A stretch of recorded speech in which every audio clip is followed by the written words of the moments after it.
Olá, meninos do quinto ano, tudo bem? Hoje eu vou fazer uma revisãozinha de geografia, tá? Lá da primeira unidade. Daí você acompanha aí na apostila de vocês, tá bom? Se vocês tiverem dúvida, depois vocês mandam lá na agenda pra mim, tá? Abraços! Então vamos lá, meninos, vai ser uma breve revisão daquilo que a gente já viu em sala de aula, né? Lembra lá na página 12 que fala sobre efluentes domésticos? Ok? Daí você acompanha na sua apostila.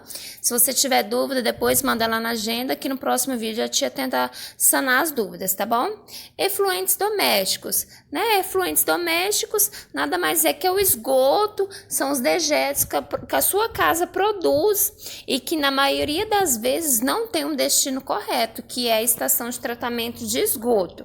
Lembra que eu expliquei para vocês? E que na maioria das vezes as casas que não têm esse esgoto, ou seja, a cidade não fornece esse tipo de serviço, que faz parte do saneamento básico, não fornece esse tipo de serviço, esses dejetos são depositados em fossas sépticas.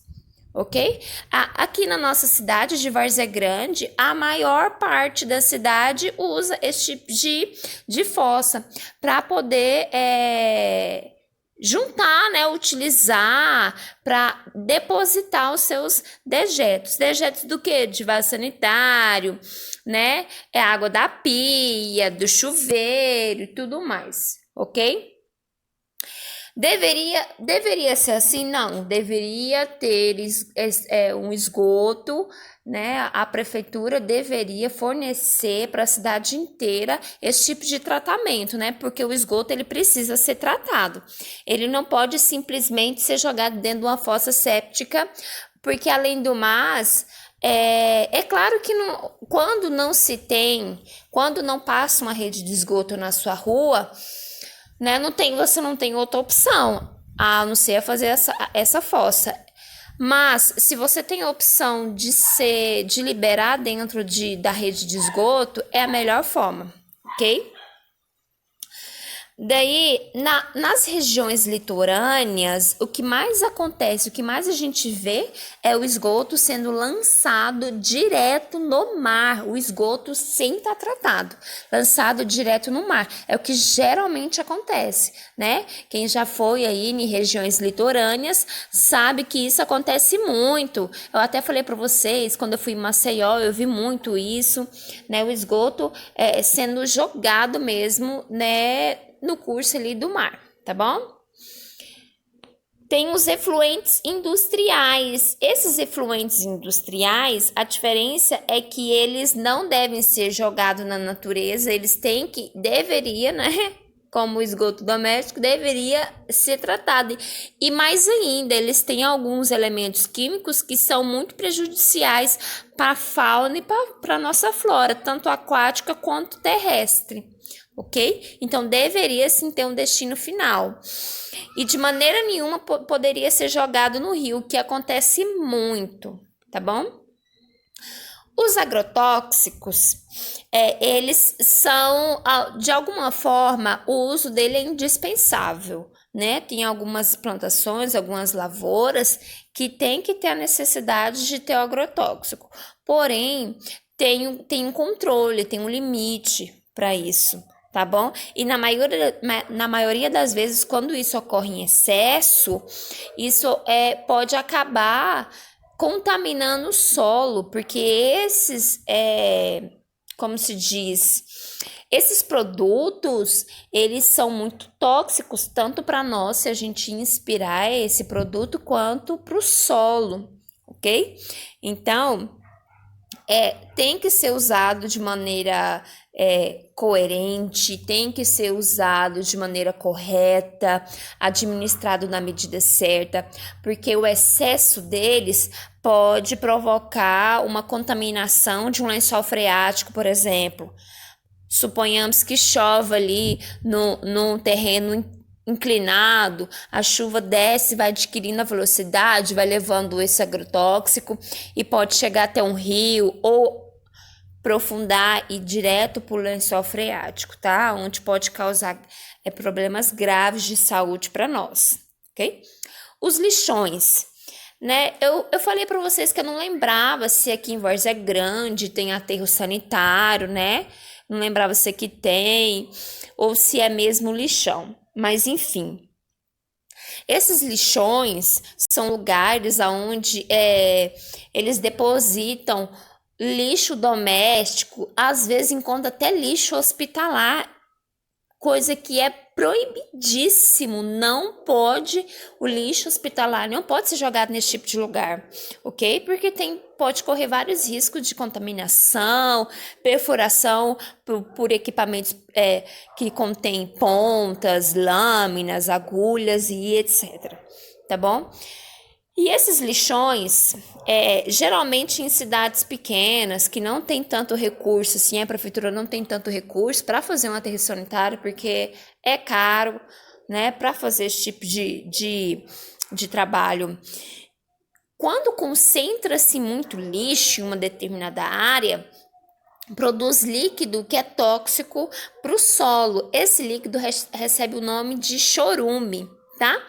Esse chorume é um líquido escuro, percebe-se na lixeira da casa de vocês, tem um líquido escuro que escorre, que cai no chão, depois vocês vão lá fora e dão uma olhadinha. Esse líquido escuro se chama chorume e ele é devido a porções de bactéria que faz a decomposição daquele lixo e acaba liberando essa substância tóxica, tá? Produz um mau cheiro horrível e também pode ser muito prejudicial para nós, ok? Então, o correto não o destino final do lixo não é nos lixões, seria realmente no aterro sanitário, que é totalmente pronto, né? Tem as camadas ali, o solo ali é totalmente preparado para receber esses lixos, ok? As marés vermelhas, as marés negras, perdão, lembra que foi bem na época que estava tendo aquele acidente com aquela carga, com aquele barco, com aquela carga de petróleo que parou lá na região do Nordeste, né? Foi bem nessa época que a gente estava estudando, vocês lembram? Então, que é o vazamento de petróleo em mares e oceanos, conhecido como maré negra. Hoje, a gente teve aqui no Nordeste, que eles não sabem o que aconteceu, mas sabe que o petróleo ele é da Venezuela, mas não sabe se foi o próprio país que acabou despejando sem querer ou por querer. A gente não sabe. Enfim, isso acontece quando ocorre o derramamento desse petróleo e esse petróleo, por ser óleo, e lembra que na experiência que a gente fez, o óleo ele fica mais em cima por ser menos denso, por ser bem mais leve, por não misturar com a água. Então, o petróleo ele não se dissolve na água e ele é muito denso, ele é muito leve, né? Ele é bem menos denso do que a água, então fica na superfície. Aonde impede que até as plantas lá no fundo do mar, impede as plantas de produzir fotossíntese, os animais de procurar. Quando o petróleo está em cima ali na superfície do mar, gente, está chovendo, hein? Na superfície do mar, impede que os animais recebam luz, então dificulta muito. E isso afeta tanto a fauna quanto a flora aquática e acaba refletindo para nós, tá bom? Aí que tem um texto que fala do Dia Mundial da Água, que a gente já fez a leitura. Então, meninos, aí depois, aqui, vamos cuidar da água. Fala de todo o trabalho que nós temos que ter com a água, preservação, né? O uso consciente da água, que é muito importante, que não só a nossa geração necessita, como a próxima geração que está vindo vai necessitar da água também, né? Fizemos alguns trabalhos em relação à água. Lembra da importância? Na prova da P1 eu perguntei, fiz algumas perguntas relacionadas com a água, que se deve... O que eu posso fazer em casa para preservar a água? Lembra que alguns não conseguiram, né? Outros tiveram mais dificuldade. Enfim, é isso, meninos.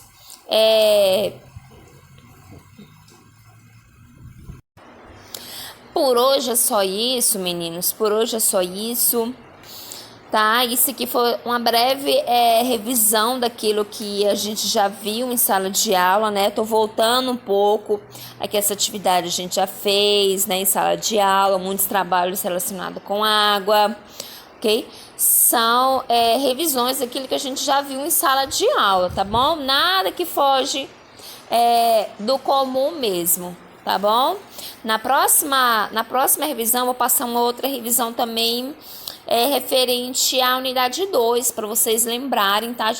Acredito que a gente já até finalizou, faltava uma página para finalizar, mas no próximo vídeo eu vou passar a revisão da unidade 2, tá?